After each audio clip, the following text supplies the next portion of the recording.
नमस्कार, आप देख रहे हैं एनएमएफ न्यूज में आपके साथ शबनम।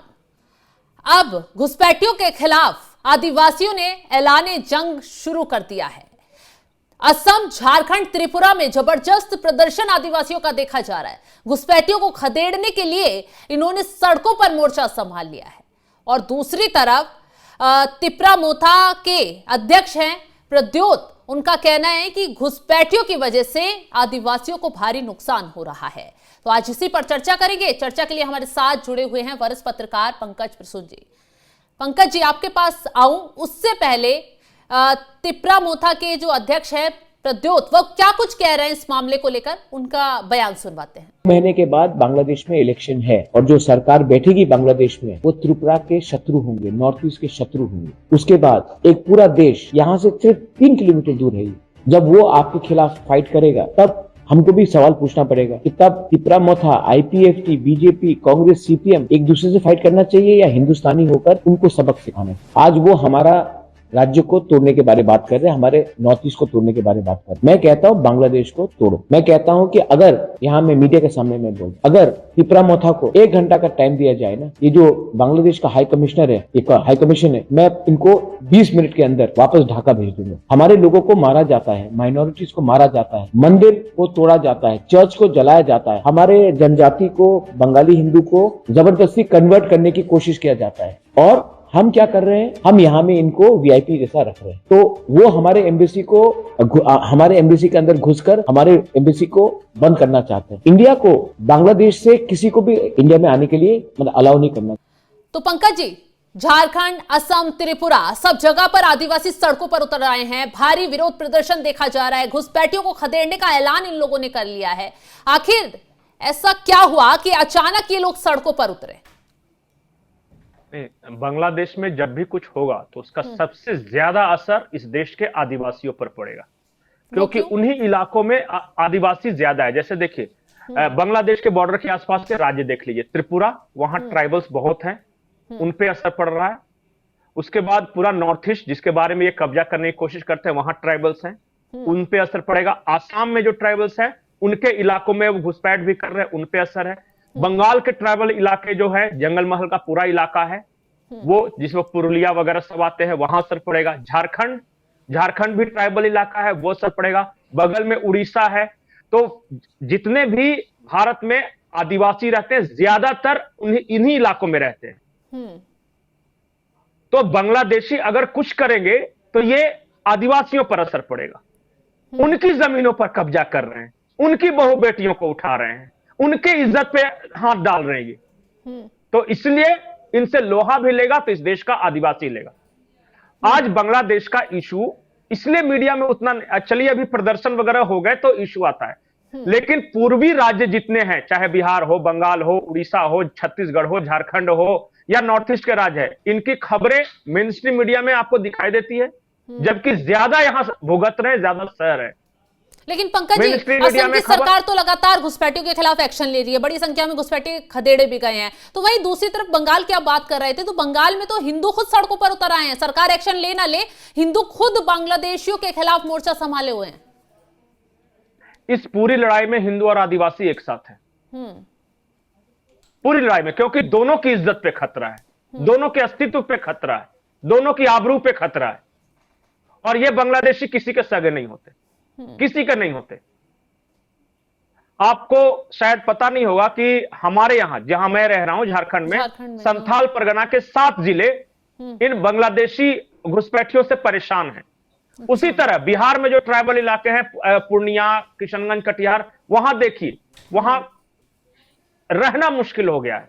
बंगाल के उन इलाकों को देखिए जो पूरा बॉर्डर का इलाका सबसे ज्यादा प्रभावित है। वो कभी वहां आदिवासियों का राज, जैसे मुर्शिदाबाद जिले का नाम लेते हैं, वहां पता है वहां के राजा थे, आदिवासी राजा थे, संथाल लोग थे, और संथालों ने लड़ाई लड़ी थी, लेकिन आज संथाल वहां लगभग खत्म होने के कगार पे है। आप असम में देखिए, असम में जहां ये घुसपैठ करते, पूरे सारा बोडो है और जितना वो अलांग एरिया है, धुरिया है, वो सारा असम का एरिया है, वहां बांग्लादेशी भरे हुए हैं। नॉर्थ ईस्ट सब परेशान है। तो ये लड़ाई हिंदुओं की तो है ही, ये लड़ाई 11 करोड़ आदिवासियों की भी है कि अगर अभी नहीं रोका गया उन्हें तो वो सबसे ज्यादा बर्बाद कर देंगे। और इसलिए ये लोग सड़कों पर उतरे हैं। बिल्कुल। चाहे वो ये त्रिपुरा में त्रिपुरा मोथा के नेतृत्व में, आपको अरुणाचल प्रदेश में देखिए, वहां indigenous youth of Arunachal Pradesh के नेतृत्व में नागालैंड में उतरे हुए हैं, मणिपुर के आदिवासी उतरे हुए हैं। हमारे यहाँ तो झगड़ा भी होता है, आदिवासी की तरफ से तीर चलता है, वो सब बम ये पिस्टल लेके आते हैं, यही होता है हर जगह, यही है। इस मामले को लेकर अमित शाह क्या कुछ कह रहे हैं, घुसपैठियों को लेकर उनका बयान भी एक बार दर्शकों को सुनवा देते हैं। की संख्या में झारखंड की बेटियां दूसरी शादी तीसरी शादी कर कर एक घुसपैठिए उनके अधिकारों का हनन कर रहे हैं, और आप वोट बैंक की लालच में चुप बैठो। उनके पास से भेंट लेकर उनकी संपत्ति हड़प करने का एक षड्यंत्र एक घुसपैठिए चला रहे हैं। हाई कोर्ट इसका संज्ञान लेती है, एक ऑर्डर करती है कि घुसपैठिए को चिन्हित करिए, इनको डिलीट करिए, डिटेक्ट करिए और डिपोर्ट करिए।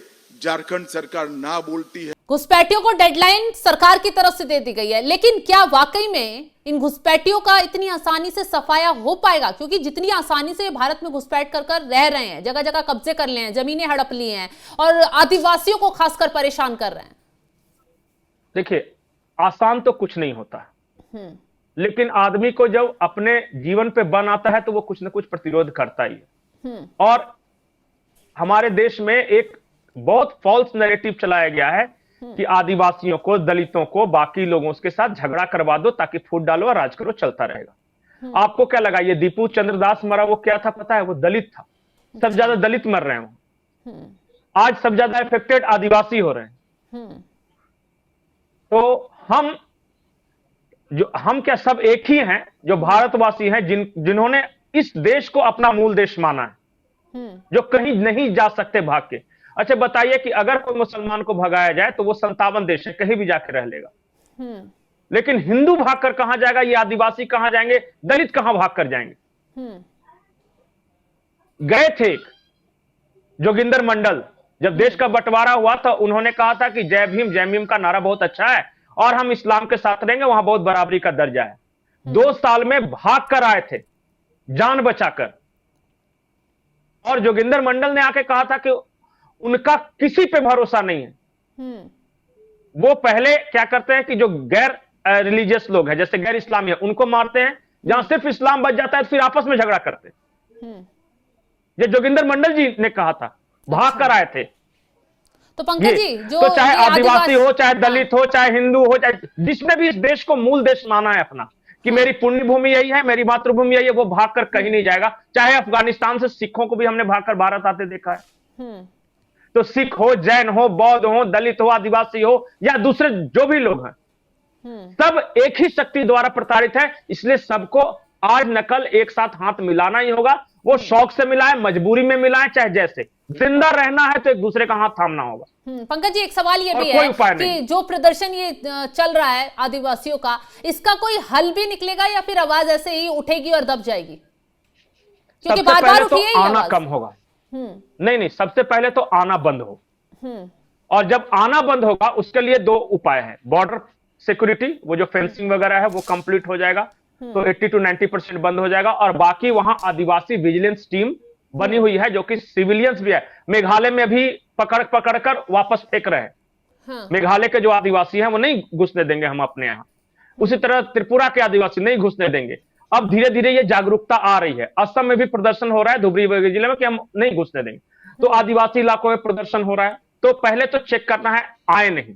जब वो रुक गया तो जो यहां आ चुके हैं उनको पहचान कर करके पहले वापस फेंको। इसमें लगेगा समय। अगर वो 30 साल में आए हैं तो हमें फेंकने में कम से कम 5 साल लगेगा, 10 साल लगेगा। लेकिन ममता बनर्जी तो कहती है कि बंगाली को नहीं जाने देंगे बांग्लादेश। अरे ममता बनर्जी की ऐसी की तैसी, ममता बनर्जी रहेगी तब ना। आपको क्या लगता है ममता बनर्जी आजीवन रहने वाली है? और ममता बनर्जी जैसे नेताओं का जमाना गया। वो बिहार का चुनाव परिणाम बता रहा है, महाराष्ट्र का बता रहा है, हरियाणा का बता रहा है, देश भर का चुनाव परिणाम बता रहा है कि जो लोग अपनों के साथ नहीं खड़े होते वो किसी के नहीं होते। ममता बनर्जी हिंदू है, ब्राह्मण है। आपको क्या लगता है कि कल को जाके अगर 50% से ऊपर होगा तो ममता बनर्जी सीएम रह जाएंगी बंगाल की? लात मार के भगा देंगे यही मुसलमान जिनके लिए वो हाय हाय कर रही हैं। कहीं देखा है दुनिया में कहीं भी कि जहां मुसलमानों की आबादी ज्यादा हो वहां कोई दूसरा हो? एक उदाहरण बता दीजिए कहीं का। बिल्कुल सही कह रहे हैं, बताइए किसी भी देश में। वो कॉन्सेप्ट ही नहीं है वहां पे। तो यही हाल है। वो ममता बनर्जी को अपने खुद जिंदा रहने के लिए, अपनी पार्टी को जिंदा रखने के लिए चेक करना पड़ेगा। और ममता बनर्जी थी पहले तो वो सबसे बड़ी क्रूसेडर थी बांग्लादेशी घुसपैठियों के खिलाफ, और संसद में उनका भाषण है। ये तो अलग बात है कि कांग्रेस और सीपीएम वहां सरेंडर हुआ और बीजेपी उनका मुख्य विपक्षी पार्टी बनी तो इन्होंने अपना स्टैंड चेंज कर लिया। ममता बनर्जी की पूरा राजनीतिक जीवन यही घुसपैठियों के खिलाफ लड़ाई लड़ते बीती है। लेकिन विपक्ष तो ये भी आरोप लगा रहा है कि घुसपैठियों को बसाने, यहां शरण देने का आरोप आप हम पर लगा रहे हैं, लेकिन दूसरी तरफ बॉर्डर की सुरक्षा तो बीएसएफ कर रही है, तो फिर कैसे? देखिए, मैं आपको इसका भी बहुत अच्छा जवाब है। ये जो घुसपैठिया है एक बार में नहीं आए। एक तो 1947 के बंटवारे के समय बहुत सारे ऐसे हिंदू आए यहां पे, आकर बस गए और मुसलमान उधर गए। वो जो पहला एक्सचेंज हुआ था। और चकमा शरणार्थी वो आए थे, एक लॉट वो आया। बहुत सारे ऐसे मुसलमान भी उधर से आ गए जिनको नहीं पसंद था कि मुसलमानों के लिए अलग देश, वो यहां आ गए। उसके बाद दूसरा यहां जो पलायन, मेजर पलायन हुआ 1971 में हुआ। करोड़ों की संख्या में, एक मोटा मोटे अनुमान के मुताबिक 2 करोड़ शरणार्थी आए थे पाकिस्तानी सैनिकों द्वारा प्रताड़ित होकर। अब क्या करता था कि रेप कर लेता था। वहां पे एक टिक्का खान था, उसने कहा था कि मैं नस्ल बदल दूंगा, और उसने ये कहा था कि हर बंगाली महिला के कोख में हमारा वीर्य होना चाहिए, हमारा बच्चा होना चाहिए। तो उन्होंने 3 लाख महिलाओं के साथ रेप किया था। अच्छा। और वो सब फिर भाग के आए थे वहां। अब जब बांग्लादेश बन गया तो भारत को उम्मीद थी कि ये सब वापस चले जाएंगे, वो नहीं गए। उसके बाद जब ये आ गए तो बांग्लादेश बन गया, इसके बावजूद इनके सगे संबंधी सब उधर थे, तो फिर आना जाना लगा रहा। तो हमें लगा कि चलो भाई, इनके रिश्तेदार हैं, बेचारे प्रताड़ित हैं दोनों तरफ से, तो कुछ दिनों के लिए हमने उस बॉर्डर पे बहुत ज्यादा ध्यान नहीं दिया कि अपने ही लोग हैं, अपना ही दोस्त है। जैसे आज नेपाल के साथ हम क्या कर रहे हैं कि चलो अपना ही भाई है, वहां बॉर्डर पे उतनी चेकिंग नहीं होती, वैसा हमने समझा। लेकिन बाद में 2-3 साल के बाद पता चला कि वो तो इस्लाम जाग गया वहां पे। जो बंगाली अस्मिता के लिए लड़ रहे थे, अलग देश लिया, वो इस्लाम जाग गया और वो मुसलमान हो गए। 1971 में बांग्लादेश अलग हुआ।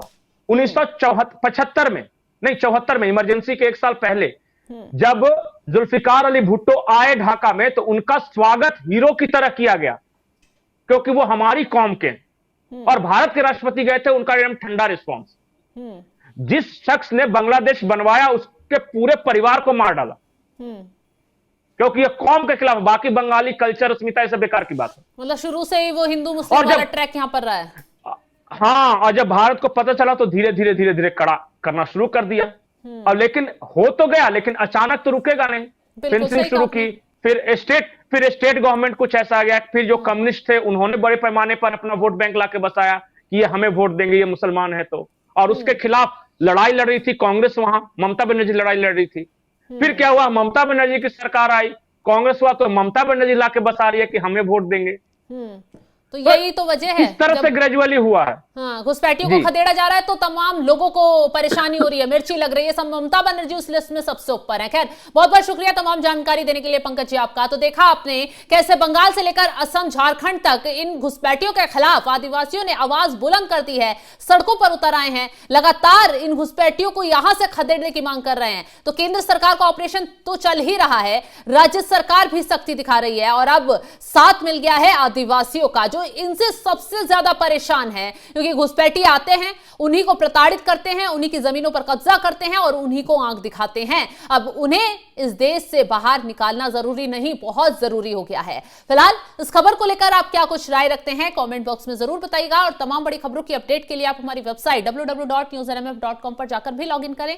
नमस्कार।